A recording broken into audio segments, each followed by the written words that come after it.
love, light, and abundance to you all. How are you all doing? I hope that you all are doing exceptionally well. Remember to stay safe and mindful as always. Oh no, we're doing something a little bit different today. Excuse me if I look a little bit tired. Definitely don't get enough sleep, so the eye back hits its own teen right now. But we alright. We good. We good. So yes, I actually have a different kind of vibe for you guys today. We, and when I say we, including myself and anyone who comes across this, we are in a time where things aren't as clear as we lead them on to be. Interestingly enough, it's always been like this. We just found different ways to hide and cope and avoid. It went from our parents and their parents who they didn't talk about anything, or you had wherever they did there was a punishment for it. That's something I had definitely experienced growing up. You couldn't really talk too much about how you were feeling, or if you were upset or crying, it's not appropriate. Well, you gotta toughen up. You can't do that. And I feel like this kind of allowed us all to lean on our laurels a bit, and undermine the sense of what we have. And what this has done is later on made it to where now we all are in this space of avoidance in a way that does not allow for true accountability, or only if you're in certain circles you have those levels of accountability that a lot of us don't have access to, especially if coming from a different background. And so I wanted to reiterate that on my series, Emotional Intelligence, as we go into vices. What is a vice? A vice, as defined by Google and any other search engine you might want to use. You can go pull up the dictionary. I have the Latin version, but I actually misplaced where I wrote it, so we're going to just leave that for now. A vice is a move with bad behavior or immoral character. It also is a lack in character. Bad habits is what came up when you look at the definition of a vice. And it's funny because to me, anytime I hear the word vice or use it, I immediately think of being caught in like those thorny vines that just get tighter and tighter, or that thing that it was like a guillotine, but not really, because the guillotine is the chop. It's like the chopping punishment, like of the head. That's a guillotine. For some reason, when I'm thinking of the word vice, I'm picturing that thing that they used to use, and it turn. If I find the picture, I will share it. But they would turn. It would be like have two handles like this, and it was used back in like the 1800s or something of that time period. And they would just turn it, and either the hands and the feet were placed, and it would stretch them, the prisoner, or like the person would be caught like this with their head and then their hands and stuff like this, and it would pull it tighter and tighter until it like squeezed. So I don't know why when I see and hear the word vice, I picture either a thorny rope of some kind constricting you and confining you and limiting you and keeping you in a space where you're not able to move. That's what I see when I think of the word vice. Interestingly, there are many forms of vices. You have, of course, again with bad habits, you have those who either overeat or overindulge in certain foods, or I have too much oil on, y'all, sorry. I just noticed that. Or you have those instances where either drugs or intoxicants are in place. Um, but it's not just that. Again, a vice, if I'm being clear, it's of constriction, it's of limitation. Those things eventually inhibit you, they delay you. Like there are some people who can function just fine with their intoxicants, from alcoholism to drugs and even lust and all that, those things, where they're able to function just fine, but then slowly but surely it comes to a head because certain things, especially of an immoral nature, always have to come to a head, especially if you're not taking care and putting proper contingencies in place to allow yourself to remain in a healthy state while you're entertaining these negative things when within yourself or with others. And I find it's curious that while this is a standard, like drugs, alcohol, lust, distraction, food, TV, those things are kind of the standards. The ones that we kind of forget about and stay with blindly, and what I can even say myself for a long time, was people pleasing, or not actually taking the time to think, not taking the time to really notice in what roles you play and how later it can really take a toll on your life. A quick, just a quick vulnerability moment. For example, I was a bit, I was, I mean, I don't know, I don't want to say it's a rite of passage or a standard in the States to do certain things. There's a lot of people who are smart and who don't get themselves into trouble in high noon around their adolescent days, or if they do, they're smart and keep that balance within their schoolwork and entertaining the other things they have going on in life, because it's just a part of life. But some things that kind of like really threw me off was my religious background, and trying to mentally keep up with that and not allowing it to really take a hold on my apologies. I gotta take a hold on who I was.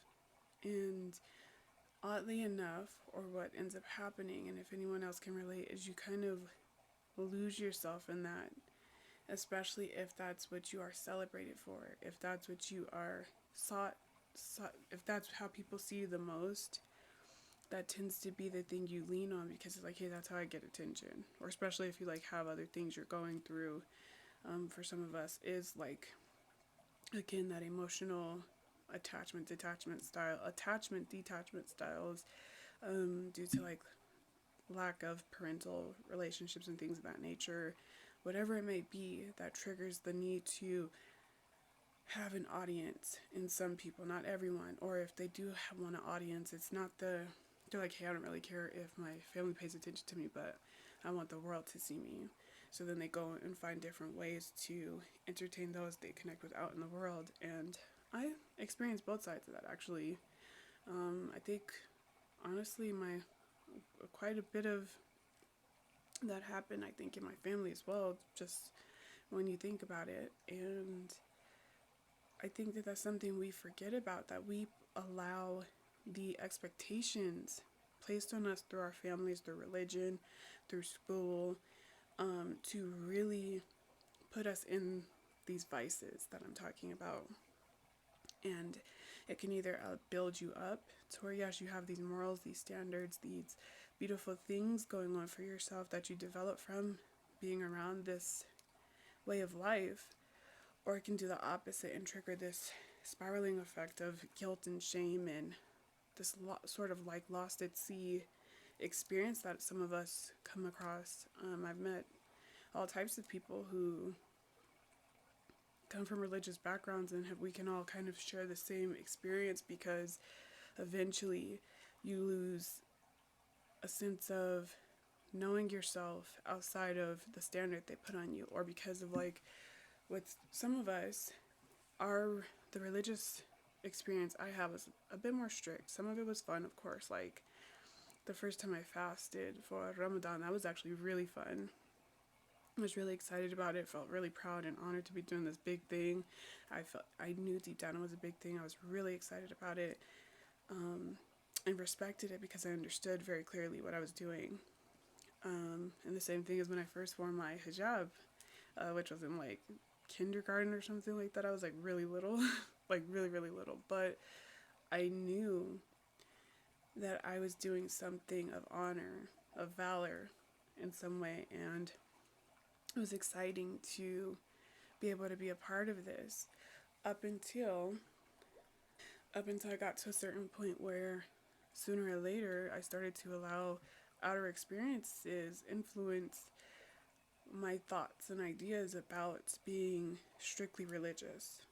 So you have that. You have like, hey, I grew up this way. I'm very excited about it, honored about it. It's like amazing. And then yet my wires got crossed to where I was like, hey, but these kids are doing that.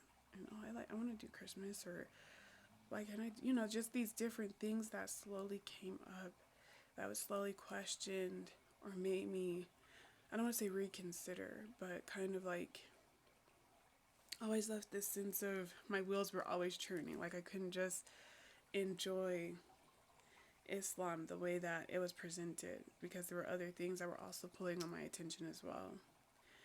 And the larger piece of that, of why I'm sharing that, is because as you get older, depending on how you were raised and taught, again, if you don't have those better or stronger pieces in place following you through each and every step you take in the world, as you're progressing to get into the world, it becomes a bit trickier to manage, because now you're doing it by yourself. And then if you're someone like how I was, especially like people pleaser, like I really wanted to make sure everyone was good. Anyone I interacted with, I had to, oh, you need this, I got you. Or, hey, you want to go do this? Are you okay? I got, like someone's sad, I go automatically. And especially when I was a kid, like once I got to high school, from some of the experiences I had in elementary and middle school, it kind of made me a bit more timid with the other kids, especially because, again, I'm one of those people where for some reason it's hard for me to get along with, or it's interesting to get along with people within my age group. I either usually attract and can keep up with the people who are younger than me, or the people who were older than me. I don't know why that was. It just always was like that. And so high school is definitely interesting because you are entertaining different. It's a larger spectrum there. You got the 4 grade levels, and you got people who are way older than you, and then you got the people as you get older that are younger than you. So it makes it a little more interesting to deal with and manage. And I say all that because we don't understand, or we forget along the way, and especially with the youth. And that's something I want to continue to reiterate with the youth, is that a lot of, especially now with the youth, we have to really keep afloat in terms of paying attention.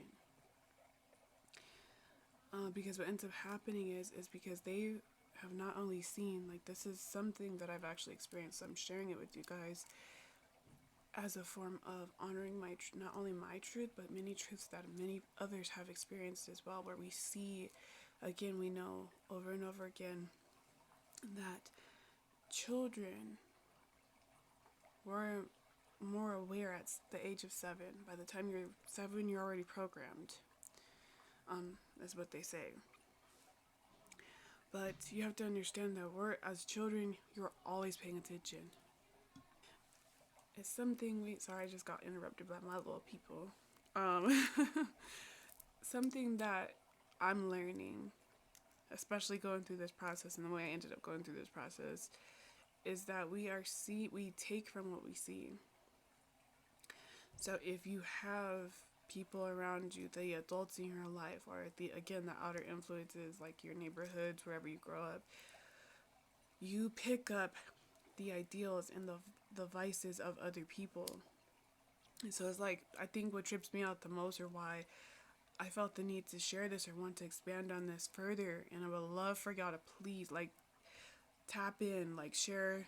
I want to know, like express yourselves. My space is for everyone to express themselves. I've always attracted the burnouts and the losers and the just the people who have always been counted out. That's the kind of people I've always attracted. And I don't understand why, but it's like because I've always been counted out no matter how solid I am. I've always been counted out, but that's because we serve a real purpose. Those of us who are on the lesser end, the bottom half, even to this day, I still get counted out, but I'm more solid in who I am that I can rock alone and be just fine. Like, I'm okay in my own little bubble. Like, I don't really need a whole lot to get by. Like, I'm good. So, thinking about these things and the fact that we're not, time's progressing, but there's still certain things, certain elements that's even worse in some ways than what I remember experiencing as a kid. And it's so interesting because again, we have these things that put us in this box. They confine us in a way that shelters you because I was very, very sheltered. Make that make sense. How much did we, and that's, again, I've met kids who are Christians who were very, very, very, very sheltered. And sorry, my voice is like a little, a little dry. But you have those of us who grew up in very strict, sheltered. We didn't get to really experience things until, like, again, until I decided when I was going to be free, which was in high school. And because I didn't understand or clearly know how to differentiate between, okay, I see these kind of people even though we don't entertain these kind of people. I'm with my Muslim friends and family or people at the mosque, but I see these people in my neighborhood every day. I see the guy on the corner talking to nothing, what looks like nothing, drinking and smoking. You don't think that's a level of conditioning that everyone's experiencing, especially if you come from a different area? Again, that is a vice that is being programmed into the psyche of those of us who come from certain backgrounds. And then you have people in your family. Just because we're religious doesn't mean we don't see stuff. There's plenty of things I've seen coming from a religious space. There's certain things that's like, whoa, like that's a real, like, that seems like even worse than somebody who just is an everyday person. People who don't really care about that stuff, living a day-to-day life, and you getting exposed to that stuff and you're sheltered. Like, it's a very real thing. And now the issue is that you have people, because I'm definitely going through that myself, where I'm like, I'm very overprotective. I've always kind of been overprotective, again, because I feel the need to make sure everyone's good. Like, I genuinely, if I care about you, if we're friends, we're family, whatever, I'm gonna go $110 for you. That's just genuinely in my nature.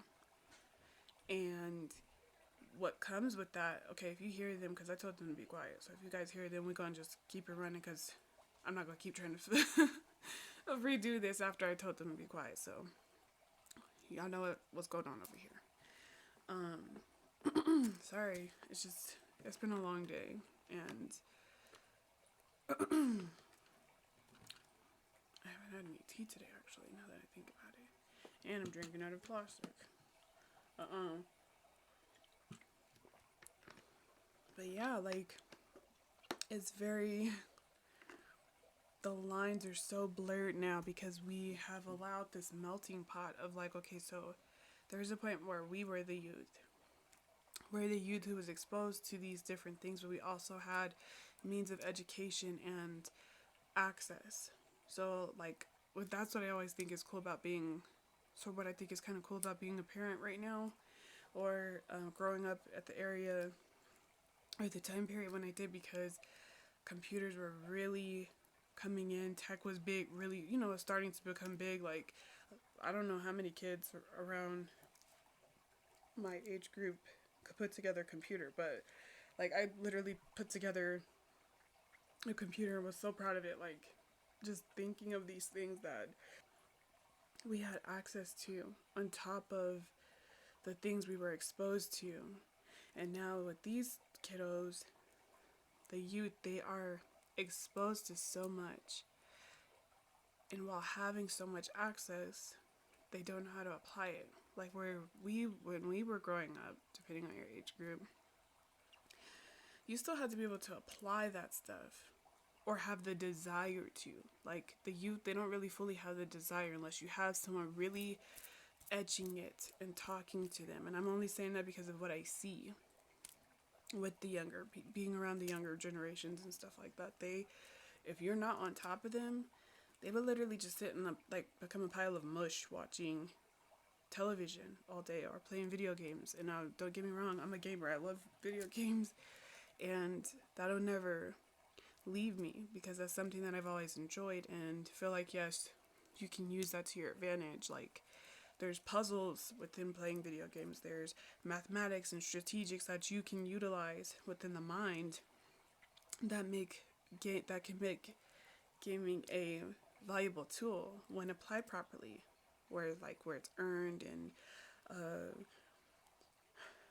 where it's time delegated, so you're not on it for hours on end, or like if they do get it hours on end, it's because they earned it, stuff like that.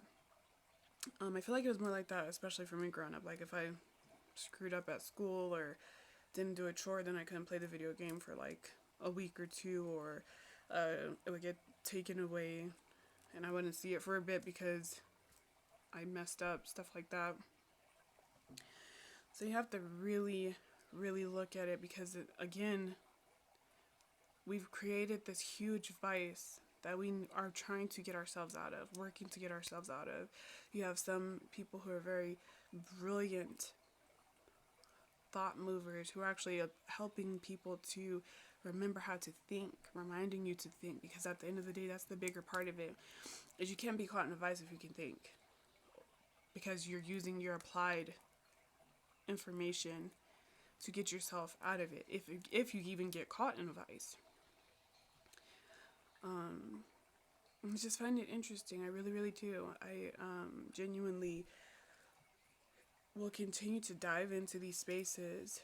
I am calling us all out because at the end of the day, if we cannot honor and adhere to the sacrifices that were made over the years and generations before us, the magnitude in which these people before us, our people before us, took the time to, not even took, you can't even say they took the time, they had no choice. They were made to put themselves in these spaces to maneuver out. And now we put ourselves in vices.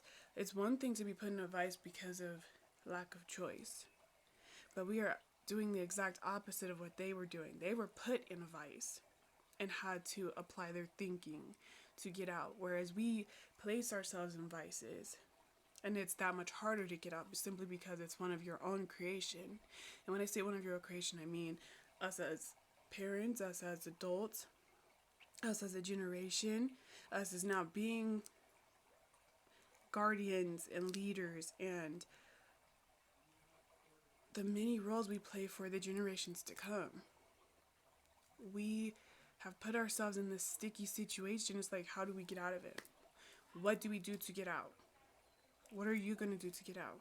Are you going to think and apply what you understand to get out? Or are you going to continue to allow the standards? Because that's the thing that's trippy, is you trip over the smaller ones, the smaller vices, which again are the getting caught up in different or multiple relationships, alcoholism and drugs, and different things like food. I'm not perfect. I am a foodie. I love food. I eat when I want to eat or how I want to eat, and sometimes I even have to remind myself that, okay, you're more disciplined than that. You don't have to go weeks and days and months eating Oreos every day. Not to say actually eat Oreos every day, but that's what I mean, is like you can be put in a vice that's simple. Something as simple as eating or not eating. There are so many people who have made themselves sick from simply not eating. We have to take the time to really apply thought. If you can, take yourself away from the things that do not allow you to think so that you can think and move in a certain way so that you're able to actually understand what it is you're doing. Because at the end of it, if we do not, the many generations that come, if any more get to come because of the way we move as a species, it would generally suck. And there's just there's too much potential in what we are and what we can achieve and how we can move. So I don't know if this was a bit heavy. It's been sitting with me. I wanted to make sure it was very, very clear because it's been sitting with me for so long. And again, as I told you guys, I allow these to flow through. And so sometimes it's not as consistent.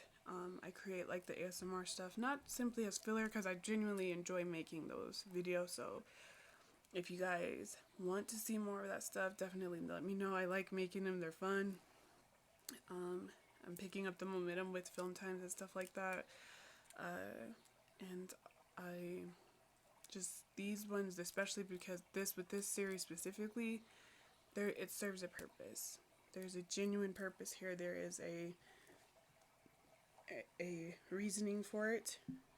There's a reasoning for it that at the end of the day, there's something everyone can take away from these, no matter where you are at. And that also reminds me, there was one other thing that, like with the people pleasing and the relationships, those in and of itself, because I almost forgot about that. I meant to say that before I got into the youth, but the youth is the most important to me. Like, we work on our relationships constantly, or should be, especially as responsible adults, as comprehensive adults, as people who are working to be something better than what they were before.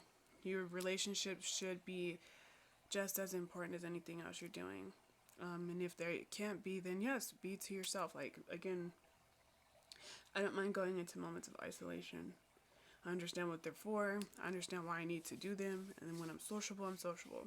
It's that simple. And especially because I get overstimulated quickly. But I've learned over time to communicate, hey, you know what? I don't feel like talking. I'll hit you when I'm ready to start talking again. And it'll be days, weeks, months before I actually get comfortable with talking again. Or if I'm really trying to mentally process, if I really rock with you, hey, I'm in one of those modes, I'll hit you back. It's that simple. Communication gets you so far, especially when you are allowing yourself to be the processing machine that you are.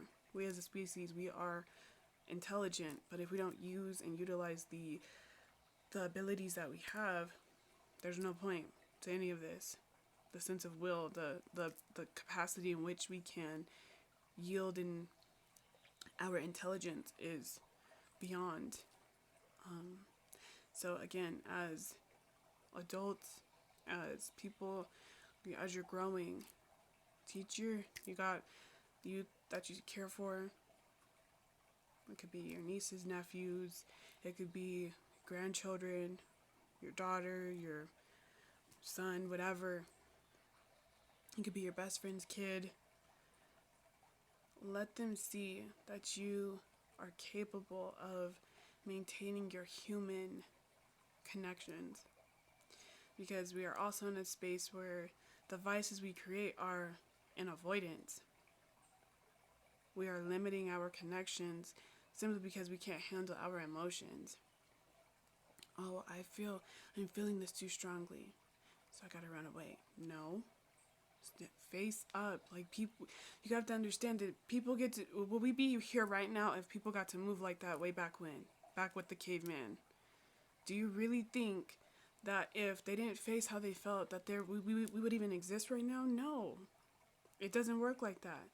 Or we would be in a whole nother state, more aggressive and filthy and just this meager bottom feeding species had we not allowed ourselves to evolve enough to, okay, I can communicate. Stick to that. You're feeling some kind of way, it's okay to communicate that properly. You need space, communicate it properly. You're angry, don't ball up your fists. You feel like you need physical affection, you don't have to force yourself on anyone. Simply express like, hey, I need a hug. Can I get a hug? It's that, it's those simple things that set us above and apart from the rest of the species. And it's like, it's funny because you have whales and chimps, and just seeing how animals treat one another in the wild.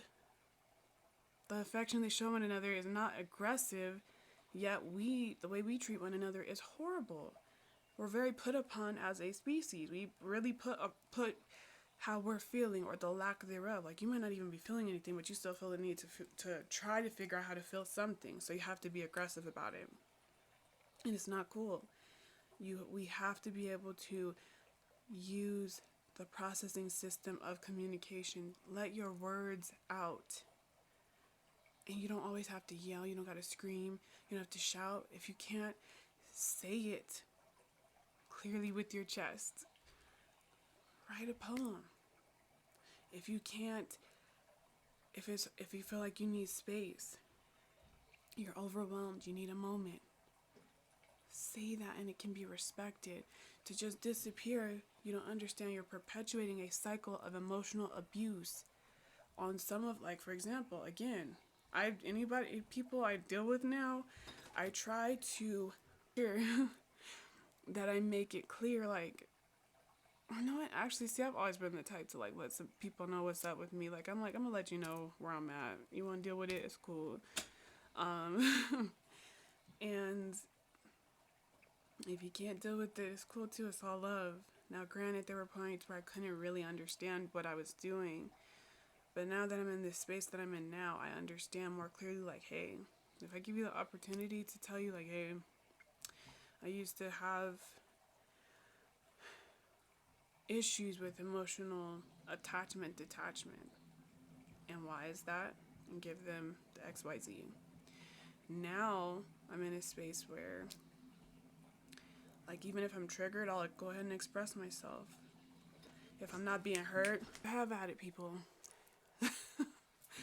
I was trying to film this earlier and delayed a bit because I had some other stuff I had to do. So, low-key don't even remember my train of thought now.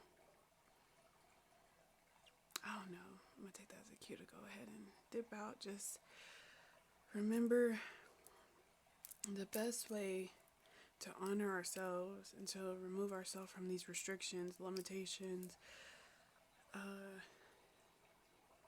moves of desperation, and all those other things, is to step out of the ego. Especially because now the world is so ego driven. Step out of it for a minute.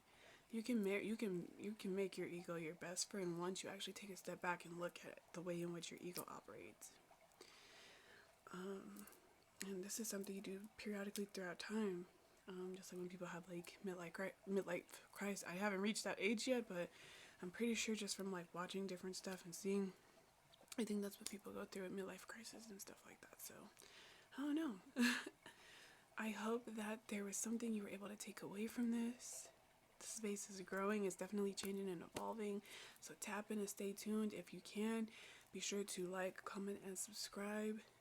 Share what you can so that others are able to get this. We do have some things lined up for you guys here very soon, so be sure to hit that notification button. I appreciate you taking the time to hear me out. Again, I'm not talking at you. This is me coming into the trenches with you, and this is only the first step in planning our maneuvers forward. I'm so grateful for your time and your energy always. I look forward to seeing you all very, very soon. Wholinis.